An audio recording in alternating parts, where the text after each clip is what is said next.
Gatot punya banyak problem, pasti Iya. itu. Karena dia pernah disebut sebagai teman dari konglomerat itu, majalah Tempo segala macam.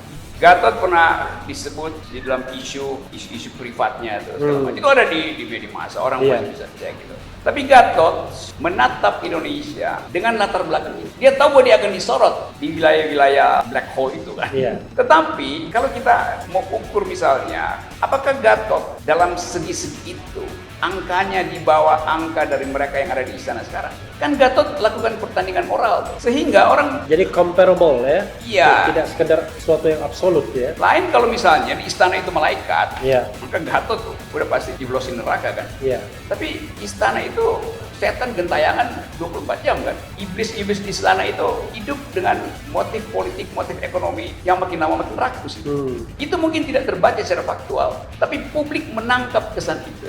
Dan iblis istana itu nggak punya alamat tetap, bisa pindah-pindah dia lokasinya. Menyela sedikit, ini Anda berapa kali dilaporkan dan berapa kali diperiksa? Mungkin masih ada 7 laporan kalau di kepolisian tuh, dan udah lupa kali polisi ini memeriksa saya karena sibuk mau periksa Habib Rizik. Kemampuan Gatot untuk memperlihatkan ketegasan itu.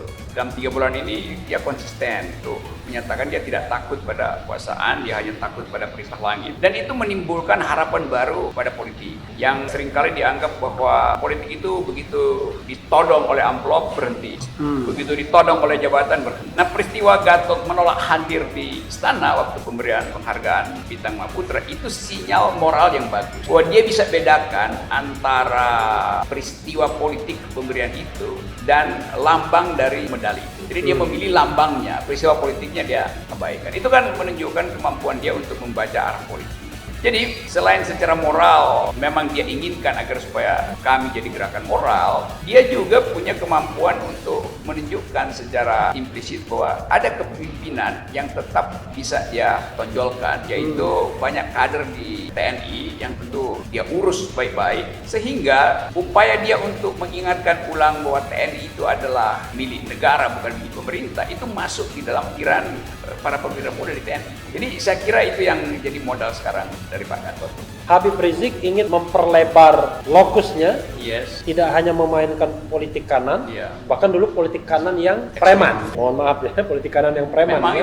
itu sejarah kita Iya, iya, bilang kan, aja nggak sejarah, bersoal. kan. Ya. Gatot ingin memainkan politik nasionalistik yang juga Islamis. Iya. Sepertinya begitu. Dan itu dia sudah mulai ketika menjadi Panglima TNI ya. Apa yang Anda ramalkan kalau dua kekuatan ini bersatu? Ya pemilu udah bisa besok di kalau deklarasi poros itu diucapkan hari ini ya besok pemilihan umum udah.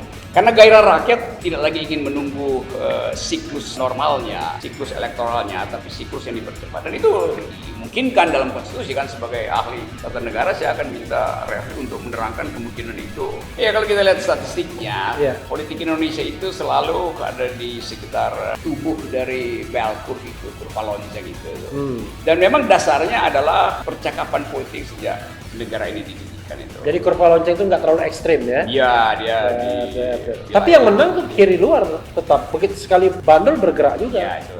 Gitu. Tapi di kiri luar juga ada fraksi Islam kan, karena PDIP nggak mungkin Iya. mengabaikan itu sehingga ada Baitul Muslimin. ya gitu kira-kira. Tapi yang penting adalah peristiwa-peristiwa politik belakangan ini pasti dipelajari baik oleh Gatot maupun oleh Habib Rizik. Bahwa tidak mungkin politik itu masuk di dalam spektrum kanan atau ke kiri.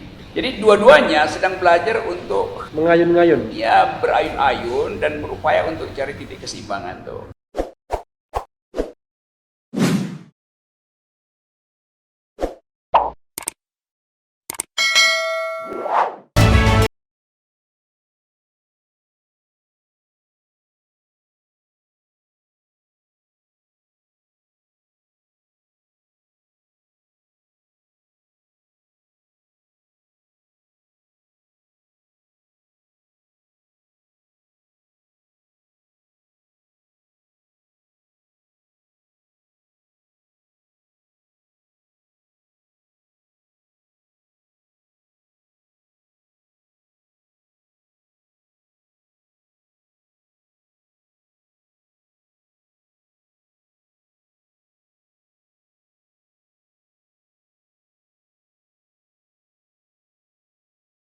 Gatot punya banyak problem, pasti Iya. itu. Karena dia pernah disebut sebagai teman dari konglomerat itu, majalah Tempo segala macam.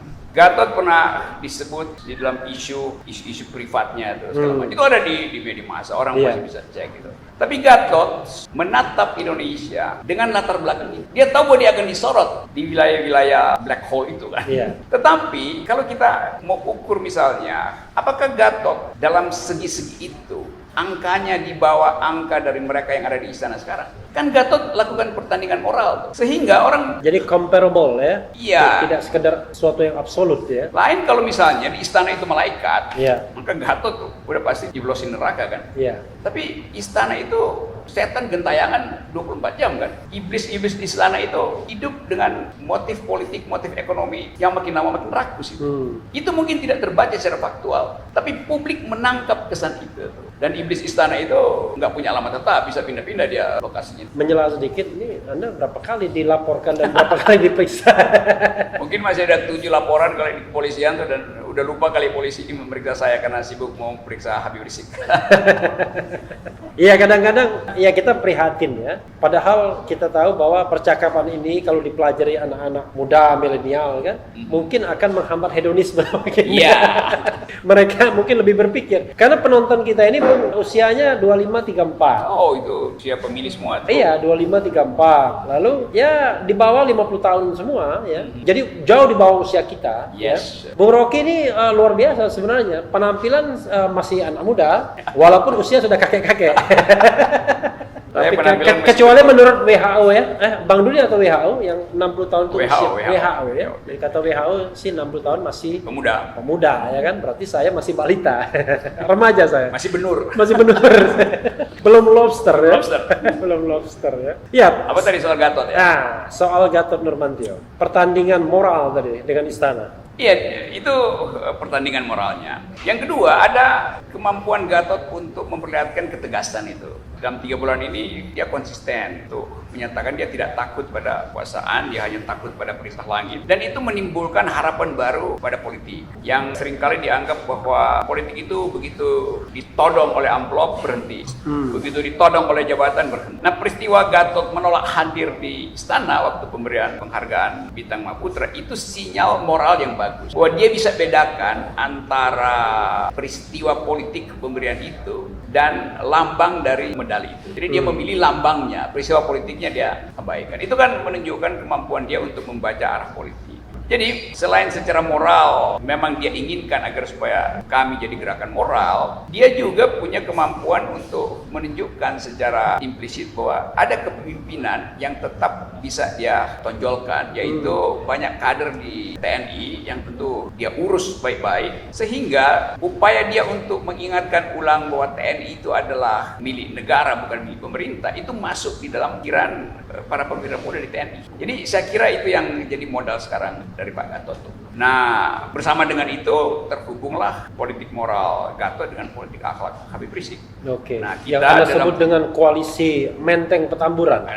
Saya tidak mau mengatakan Menteng Petamburan karena orang nggak tahu Menteng itu di mana. Yang tahu adalah tadi tempat tinggal Anda? Itu Jalan Tosari dulu namanya. Enggak, yang sekarang di Hambalang.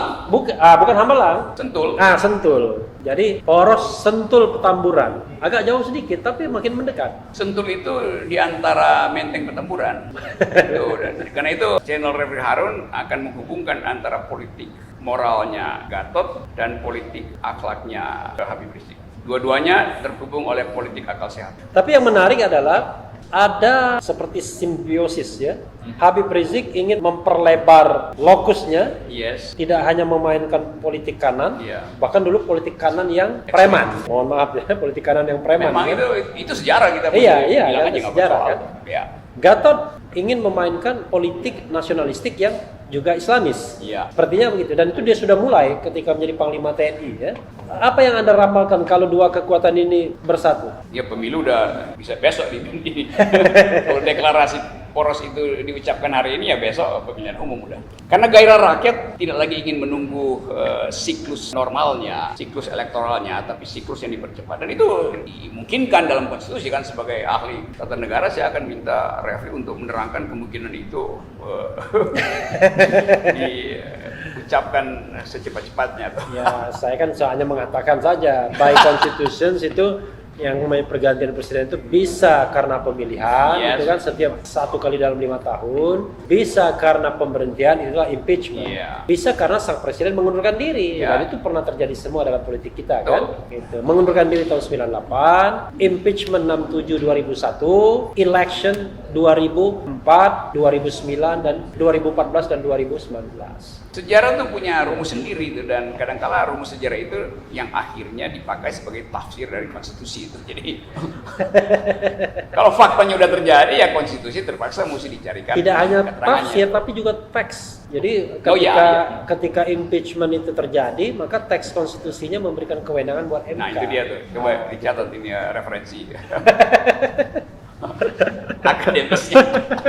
Tapi Bung, tadi belum dijawab ya. Apa? Bagaimanapun sebenarnya ketika seorang Gatot Nurmantio ya, tapi yang saya lihat sebenarnya dia menjalankan politik kanan saja, makin ke kanan. Jadi orang seperti Rocky Gerung pun tiba-tiba tersedot juga ke kanan harusnya. Tapi kan jangan lupa politik Indonesia sejak pemilu 1999 itu kan yang dominan tengah kiri. Betul. Ya 99 PDIP, 2004 Golkar, 2009 Demokrat, 2014 19 ya balik lagi PDIP. Dan bahkan sekarang lebih mengenaskan kan, PDIP nomor 1, Golkar nomor 2, Gerindra nomor 4, Nasdem, baru nomor 5. Tapi 5 pun ikut juga ke tengah kiri. Jadi ketika ada fenomena Gatot dan HRS, apakah itu cukup kuat untuk menggoyang hegemoni politik tengah kiri sejak reformasi ini? Ya kalau kita lihat statistiknya, politik Indonesia itu selalu ada di sekitar tubuh dari bell curve itu, kurva lonceng itu. Dan memang dasarnya adalah percakapan politik sejak negara ini didirikan itu. Jadi kurva lonceng itu nggak terlalu ekstrim ya? Iya, dia tapi yang menang tuh kiri luar tetap. Begitu sekali bandel bergerak juga. Iya, itu. Gitu. Tapi di kiri luar juga ada fraksi Islam kan, karena PDIP nggak mungkin mengabaikan itu sehingga ada Baitul Muslimin. Iya, gitu kira-kira. Tapi yang penting adalah peristiwa-peristiwa politik belakangan ini pasti dipelajari baik oleh Gatot maupun oleh Habib Rizik. Bahwa tidak mungkin politik itu masuk di dalam spektrum kanan atau ke kiri. Jadi dua-duanya sedang belajar untuk mengayun-ngayun. Ya, berayun-ayun dan berupaya untuk cari titik keseimbangan tuh. Nah, saya percaya bahwa politik Indonesia selalu mampu untuk menemukan titik keseimbangan. Jadi dua tokoh ini, juga ada tokoh lain, ada Rizal Ramli disebut segala macam, ada macam-macam itulah. Nah, keadaan ini yang akan diolah nanti oleh masyarakat sipil. Setelah seluruh postur politik, pikiran politik diucapkan, Gatot harus ucapkan sehabis-habisnya apa yang dia bayangkan tentang keadilan, bagaimana relasi sipil militer. Habib Rizik juga harus ucapkan apa yang dia maksud misalnya dengan keadilan sosial, apakah basisnya agama atau basisnya kebijakan itu kan. Jadi percakapan publik inilah yang ingin kita olah itu, supaya seluruh segmen dalam masyarakat kita mampu membaca pikiran dari tokoh-tokoh ini. Dan saya dengar penasihat politik dari kedua tokoh ini Profesor Rocky Gerung, no? Saya baru bikin itu kerangka dan kurikulumnya tuh. Jadi kira-kira itu keindahan politik. Nah, kekuasaan selalu tidak ingin melihat itu, karena itu nanti kekuasaan akan terus mendorong Habib dan Gatot itu ke spektrum kanan kan. Tapi biar dia terlokalisir di sana, di situ, dan mudah di apa-apain. Ya, mudah dibersihkan gampangnya kan, dikeluarkan dari bell curve.